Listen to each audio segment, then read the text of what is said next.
Ito pala mga ka-farm, yung lagayan ng seeds. Kung anong gusto nyong seeds na, kung anong gustong itanim ninyo. Halimbawa mais or mani. Dito nyo ilagay. Dalawa pala to kasi itong sa isa, dito naman ilagay yung fertilizer. Mga ka-farm. Medyo matagal po tayo hindi nakapag-upload ulit ng bagong video. Pero nagpa-farm pa rin po tayo. Kaso lang masyadong busy ngayon. So, di tayo madalas maka-upload ng bagong video.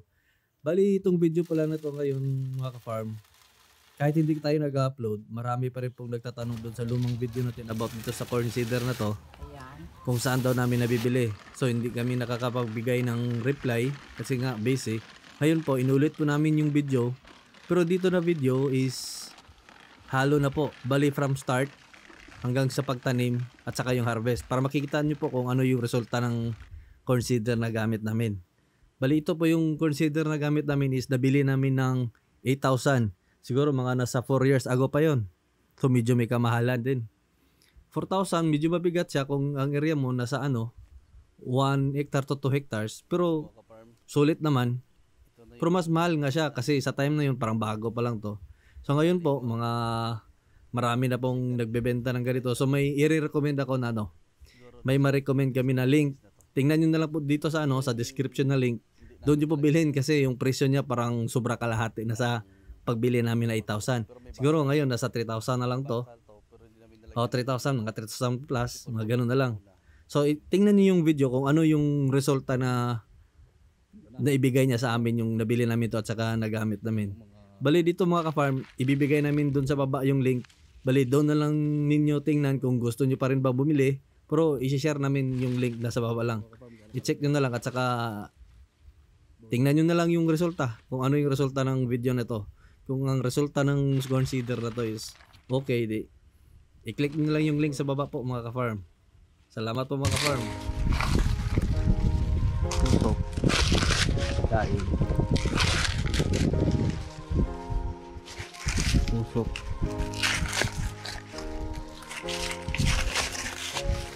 Hila. Kami lang pala dito mga ka-farm nag-harvest. Diyan na kami kumuha ng tao.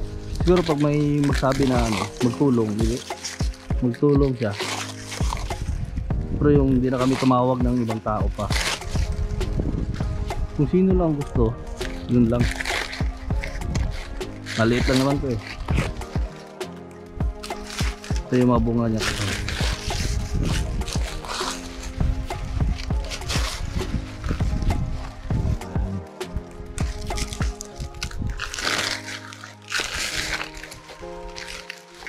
Maganda pag may gloves.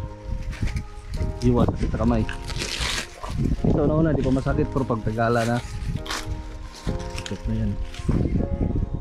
Tingnan mo yung mga bunga ng ka-farm.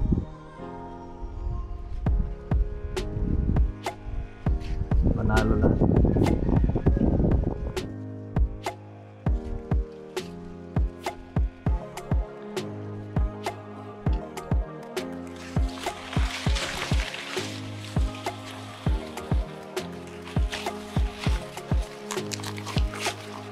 Dito natin malalaman mga ka-farm kung ilang sakong harvest natin sa 2 kilo.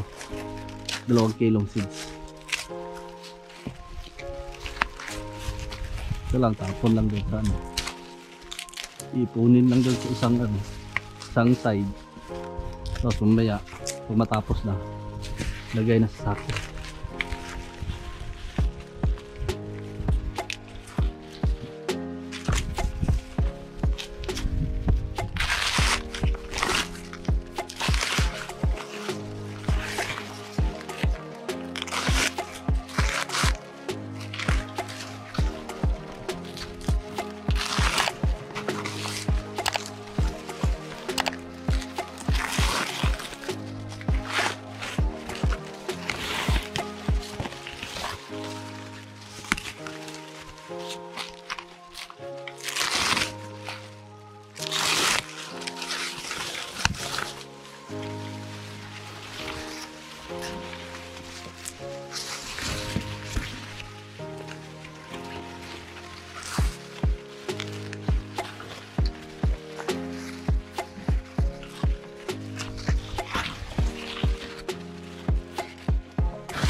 So nung maka-farm yung isang kasama namin dito, mabilisan ang harvest niya eh. Magmamadali ata magkapera. Tingnan mo maka-farm. Ganito yung mga harvest namin.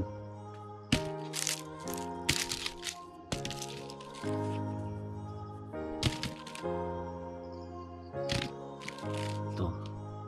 Tingnan nyo ka-farm gano'ng kalalaki. Malalaki talaga to.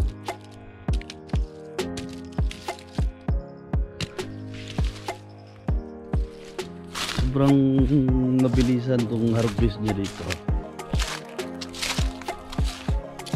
Ito mamaya, kung natapos niya na to lahat, kuha siya ng sako tapos isako niya to.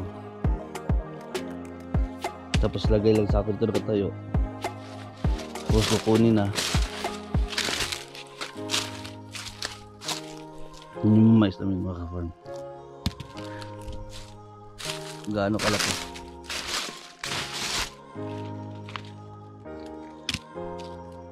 Pag ganito lang yung harvest mo mga ka-farm, bawing bawi ka.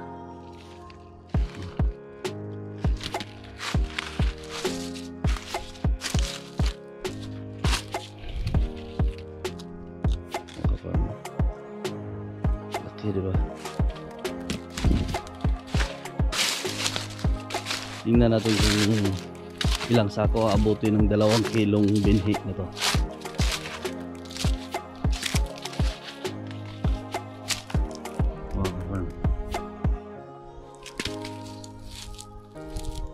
Laki ng mga bunga eh.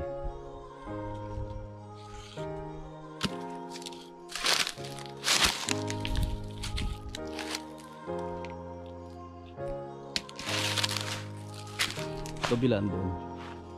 Di pa rin sila tapos.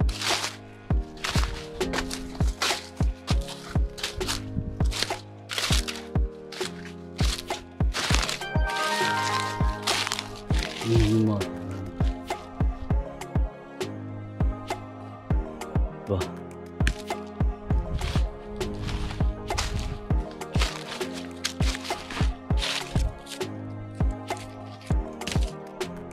Walang tapon.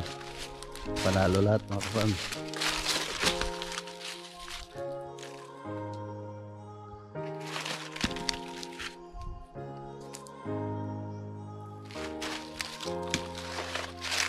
Kat 1, 2, 3, 4, 5, 6. 6 na siya ng ganito mga ka-farm. Tapos parang 5 tudling yung dala niya.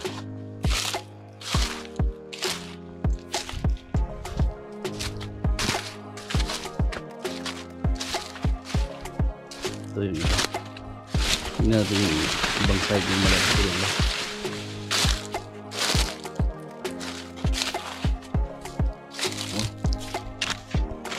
Tingnan natin yung iba.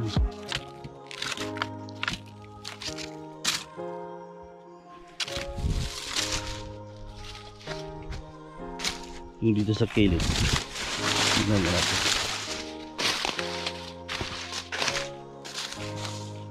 Oh, okay din. Tingnan mo yung mga harvest dito ka-farm. Ito, tingnan nyo. Oh. Ito, tingnan mo. Laki diba? Walang tapon talaga to farm.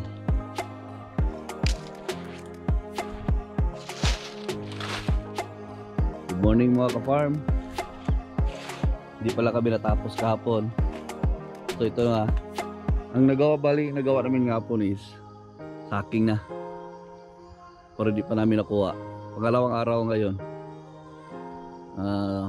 7 o'clock na yun ng umaga. So ito na yung nasacking kahapon. Yung iba hindi pa nasacking eh. Nabutan na ng dilim.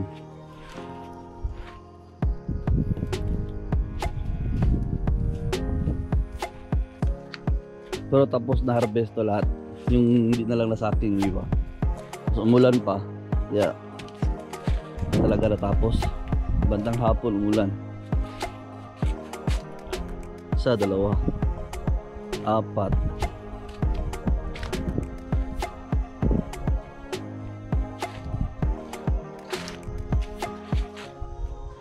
5, 6, 7, 8, 9,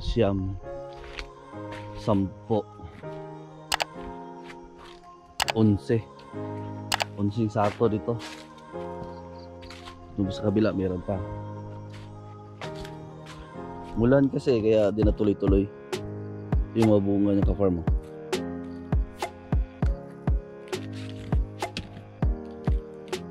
Basa pa eh. Kaya dapat malipat ito ngayon.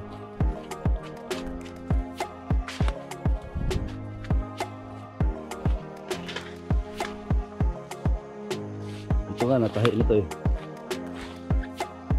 Ito lang.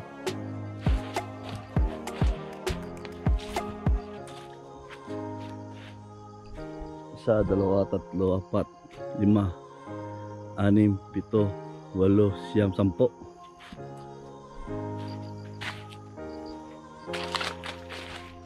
Ito. Hindi pa nasakin to. Yung huling ano to eh, huling row na lang. Yung hindi na ano, hindi na saking.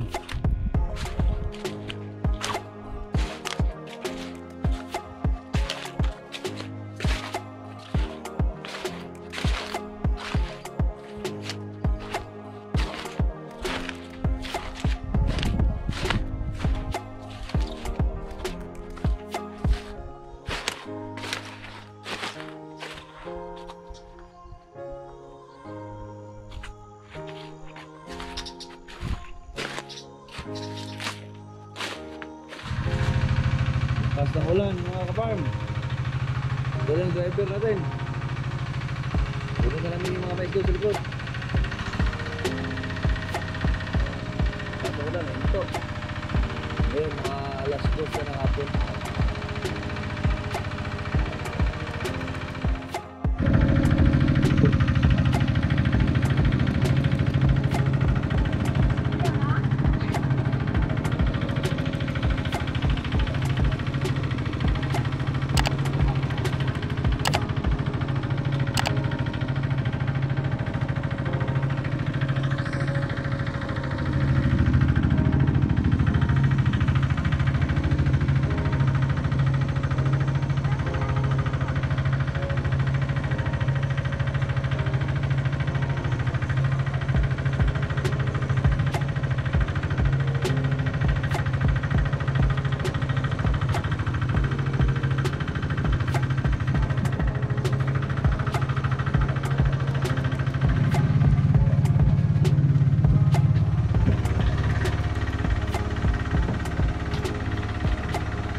Ito na pala lahat mga ka-farm.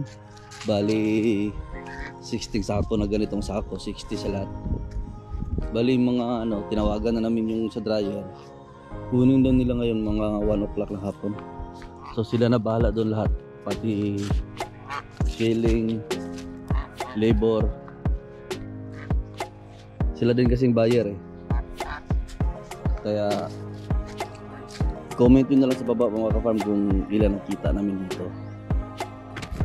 Hindi na namin mabidyohan kung magkano yung kita, so i-comment nyo na lang. So doon na lang tayo mag-usap sa comment section kung magkano gastos namin at saka yung kita. Bali 60 lahat o lahat na 60. So hanggang sa sunod mga ka-farm.